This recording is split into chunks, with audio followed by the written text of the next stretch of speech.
Hey YouTube, Joyboy here. So today I want to talk about Wano. But without further ado, let's begin, and let's start here. There's a lot of people that try to draw parallels between One Piece and other stories and actual historical events, and a lot of the times it can be very difficult to pin down, even if something seems like it may be influencing Oda, which aspects of it he'll use or he won't use. But in this case, what I'm about to talk about, what's nice about it is that we know for sure how exactly Oda was inspired, and what I'm talking about is the closed borders policy of Wano. As I think everyone knows by now, Wano is inspired, it is the equivalent of Japan in the One Piece world. And so what's cool about this is that the closed borders that Wano is currently dealing with, that Oden, Kouzuki, and the allied samurai wish to amend, is actually something that happened in Japanese history. This period of Japanese national isolation was referred to as Sakoku, which translates as closed country. This period in Japanese history lasted from the mid-1600s all the way up until the mid-1800s, approximately 200 years. But getting to the point here, we know that the country of Wano currently uses a closed-door policy. We know that in actual Japanese history they had a period of 200 years in which they closed their borders. And so I have an interesting question, which is that I wonder if the reasons for the closed borders in Japan might have also inspired the reason for the closed borders in Wano. And so why exactly did Japan close its borders? And so when reading about it, I heard that one of the major reasons why this occurred was to remove the influence of colonial and religious expansion of Western countries. And so this can be potentially paralleled with the world government's conquest of the world. The world government and the nations that comprise it are becoming very influential, and it's incredibly obvious that the world government wishes to try, or has already tried, to make Wano subservient to their will. So in order to prevent this, they may have decided to live within their bubble. So this could be part of the reason that the borders were closed, because Wano wanted to protect itself from the world government and the Marines. But this isn't really what I want to talk about. What I want to talk about is far more interesting than this. There's another speculated reason why Japan closed its borders. And this reason, put simply, is so that the Shogun and the Shogun's military could control the daimyos. And just in case you don't know, the daimyo is a feudal lord of Japan and also Wano, because we know of one daimyo already, or one previous one, and that one was Oden Kouzuki. So essentially, based on things that I read, there was a period of vastly increased trade between Japan and foreign nations. Simply put, countries were sailing, their navies were growing, and they were visiting Japan more often. And several of the daimyos, or lords, basically used this to very profitable effect and amassed vast amounts of wealth that could have possibly posed a threat to the Shogun.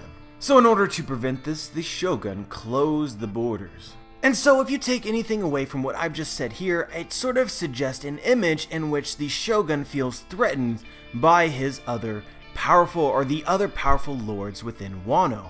Lords such as Oden Kouzuki. This is something that is critical to understanding Japanese history in general. The political power in Japan often shifted and changed hands between various lords, but we'll get back to this later. And so now I kind of want to point to something that's interesting within this story of One Piece, which is that both Japan and Wano had closed border policies in which people weren't allowed to come in, and the residents themselves were not allowed to leave. And in fact, if they did leave, they were not allowed to come back. And if they did come back, they were killed. But you'll notice an inconsistency with this and what were actually revealed in the story, which is that Oden Kouzuki was a daimyo, he was a high lord of Wano. However, he left at some time in the past to join Whitebeard's pirate crew, and then later was recruited from that crew to join Roger's crew, and he uncovered all the secrets of the world, etc. But at some point in time, he actually returned back to Wano, and were not led to believe that he was killed. At least, not initially. But it's definitely possible that he wasn't. Maybe Oden Kouzuki had not been to Wano for many years, and once he returned, as per the closed door policy, he was killed. But I think it more interesting than that. I think it's very key to understanding this situation that it was not the Shogun of Wano who killed Oden Kouzuki specifically. It was the Shogun of Wano and Kaido.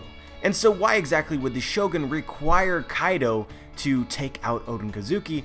It gives the general impression, again, that Kaido's forces was necessary in order for the Shogun to get the ability to kill Oden.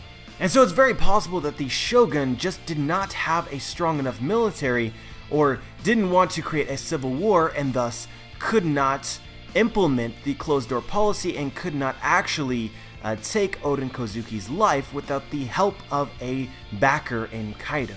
But then again, Oden Kouzuki hasn't seemed to have spent much time in Wano, especially during his prime years. He left Wano to go become a pirate in Whitebeard and Roger's crew, so it seems kind of unlikely that upon his return he just had a mass amount of military just ready to defend him against the Shogun, creating a stalemate of several years. I honestly believe that he acquired this military might through his voyages as a pirate, specifically making connections with the Whitebeard pirates. Put simply, I believe that the Whitebeard pirates were protecting Oden Kouzuki. There is an absolute ton of connections between the Whitebeard pirates and Wano, but to save a bit of time, I'm just only going to say that one of the 16 division commanders of the Whitebeard pirates happens to be Izo, who is very clearly from Wano. It's also interesting to note that after Oden Kouzuki initially left Wano, he joined the Whitebeard pirates. And so if you ask me, how exactly did Oden Kouzuki leave Wano, and then at some point in time it seems likely that he returned and he was not immediately killed, I think it was because of the existence and his alliance and his friends in the Whitebeard pirates. And so I don't believe Oden Kouzuki wanted an outright civil war within Wano in order to change its values. I think he was looking for more of a peaceable solution, diplomatic negotiations to change the culture itself. So I don't think that he ever intended to set the Whitebeard pirates on the Shogun. However, I do believe that there was a hanging threat in the air that if the Shogun decided to kill Oden Kouzuki, he would incite the wrath of the Whitebeard pirates and the strongest man in the world, Whitebeard himself. We saw what Whitebeard's reaction was to Ace's capture, and I'm sure that is exactly what the Shogun himself feared. So why exactly, or how exactly, what circumstances led to Oden Kouzuki eventually dying? Well guys, it may have very well been the fall of the Whitebeard pirates. But I do not actually think that this occurred 2 years ago when Whitebeard officially died. It doesn't seem likely that Oden Kouzuki was killed 2 years ago. The events of what's happening with the samurai now seems to have happened within the last several months. So to take this a step further, I think that this all started. We learned in the Fishman Island arc that Blackbeard had clashed and essentially defeated the remnants of the Whitebeard pirates led by Marco the Phoenix. This moment might have been the final straw, which inevitably led to Oden Kouzuki's death. And so this makes something else really interesting, which is that Nekomamushi plans on retrieving and finding the remaining Whitebeard pirates led by Marco and recruiting them to join in Wano's efforts to, in a way, get revenge for Oden. And if Oden was indeed a nakama of the Whitebeard pirates, this would also be true of people like Marco, and thus upon their return to find Oden had died because they had failed would create a really emotional moment. But where exactly does Kaido come in with all of this? And I think the simplest assumption that we can make to make sense of all of these various things is that the remnants of the Whitebeard pirates continued to protect Wano even after Whitebeard's death. But when they were finally defeated by Blackbeard, Wano became a territory that was claimable by other Yonko. And so Oden was killed by the Shogun and Kaido. The timeline here adds up so perfectly. The remaining Whitebeard pirates were defeated. Wano then became claimable. The Shogun, realizing that the biggest pirates in the world would seek their fortune and gain through Wano, made an alliance with Kaido, and Oden Kouzuki dies at the hands of the Shogun and Kaido. But honestly, you can take this a step further than this.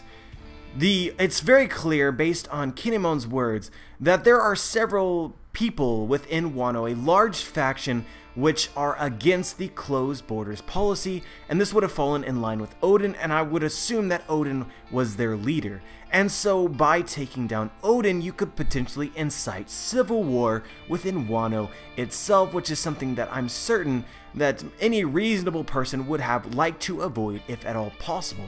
And I think the Shogun actually avoided this through his alliance, if you can call it that, with Kaido. Essentially, Kaido was the new Whitebeard. He was the threat that if anyone went against him, they had no chance of victory, because even if it was possible for them to take on the Shogun head to head, the Shogun also had Kaido. So in a sense, this kind of gives the impression that the Shogun intended to use Kaido to his own advantage in order to maintain his political power and authority. But I think Kaido would have had to have gotten something out of this as well. Did you ever find it curious how Kaido all of a sudden decided to turn his attention to the Kouzuki family, the very specific family that was the creators of the poneglyphs and the only ones in the entire world who passed down the ability to both read and write the characters? I honestly think that Kaido learned this from the Shogun. But aside from this, what exactly would allow the Shogun to remain on equal terms with Kaido the Yonko? I don't think that Kaido is like Whitebeard. I do not think that he would in any way allow the Shogun and the people of Wano to be considered on equal terms to himself. I don't think it would be an outright alliance. And I view the people of Wano as a very proud nation that does not want to be subservient to any particular entity. And so with this established, I think at some point in time, Kaido will have gotten what he wanted and will have no further use for the Shogun. Or if not just the Shogun, the people in general who would be opposed to Kaido's presence. So all in all, guys, I believe that Kaido's presence in Wano would act as a mutual enemy for many of the conflicting groups that may be present within Wano.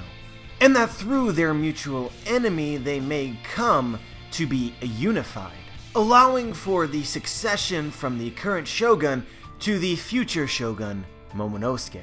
On the forefront of complete and utter subjugation, it brings the people of Wano together, and their leader in Momonosuke and the faction that wishes to oppose Kaido and the Shogun's rule. But anyway, guys, initially there was far more that I wished to say and actually recorded. However, the video got way too long and I found it disjointed, so we're gonna go ahead and stop here. But let me know what you think. Let me know if you agree or disagree and why. Share your thoughts. Like the video if you like the video. Dislike the video if you dislike the video. Subscribe if you want to be notified for my future content. And as always, guys, have a wonderful day.